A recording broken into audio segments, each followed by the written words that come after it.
I've come into the studio to investigate the next weather phenomenon because here in the UK we're fortunate to rarely encounter hurricanes. Cyclones, typhoons and hurricanes are all names for severe tropical storms, some of the most destructive weather systems on the planet. Storm force winds, torrential rain, massive pressure falls and storm surges are all produced simultaneously by this most deadly weather. Around the Indian Ocean and southeast Pacific, these massive storms are known as cyclones. Cyclones tend to affect countries like Madagascar, India and parts of Australia. In the northwest Pacific, tropical storms are known as typhoons. Typhoons hit the headlines when they affect countries like Japan and parts of Southeast Asia. But the tropical storms we hear most about occur closer to home, hurricanes. Hurricanes hit the headlines when they wreak their damage across the Caribbean and parts of southeastern USA. You might remember the last really big one, Hurricane Katrina, which struck New Orleans in August 2005. This devastating hurricane was one of the most expensive natural disasters in history. But whilst hurricanes wreak their damage around the Caribbean and the USA, most of them begin life thousands of miles away, out in the Atlantic, close to northwest Africa.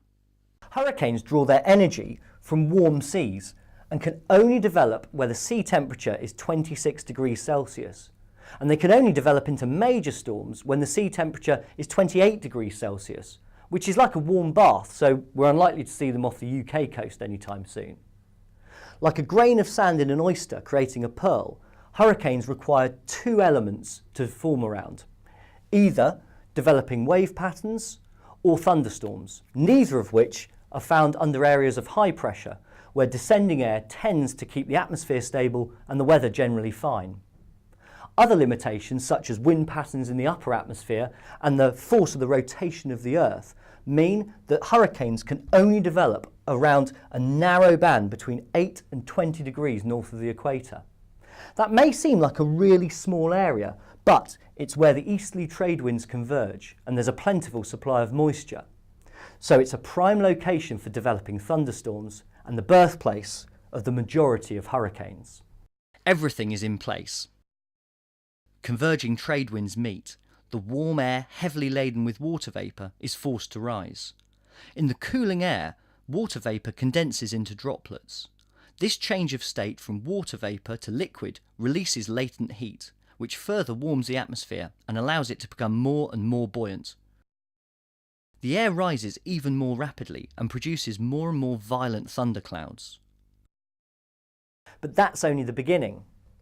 Trade winds drawn in at the Earth's surface arrive on a curved path due to the Earth's rotation. Here we see the first recognisable pattern of a spinning tropical storm. As the storm grows larger, more moist warm air is drawn in at the surface. More water vapour condenses into cloud droplets and more latent heat is released. This is how energy is driven into the storm and the speed of rotation increases. This system is now a tropical storm, and when the surface wind reaches sustained speeds of over 74 miles an hour, the storm is officially a Category 1 hurricane. We've all seen pictures of hurricanes hitting land, but what's happening inside the storm? Rising currents of warm, moist air form thunderclouds. As the air cools, it becomes more dense and falls again, and we get this alternating pattern of storm clouds with clear slots in between. This gives us the appearance of spiralling rain bands, which we see on satellite pictures looking down on hurricanes from above. Hurricanes are measured on a scale from 1 to 5, depending on the wind strength. As a hurricane grows in intensity, it develops a very distinctive structure with what looks like a hole in the middle of a swirling mass of clouds. This clear zone in the centre of the storm is called the eye, and around it is the eye wall. The eye wall is the most destructive part of the hurricane, containing the most severe thunderstorms and the very strongest winds. In a Category 5 hurricane, winds in the eye wall can exceed 155 miles an hour. Yet in the eye itself, the wind drops right away to give a short-lived, eerie calm.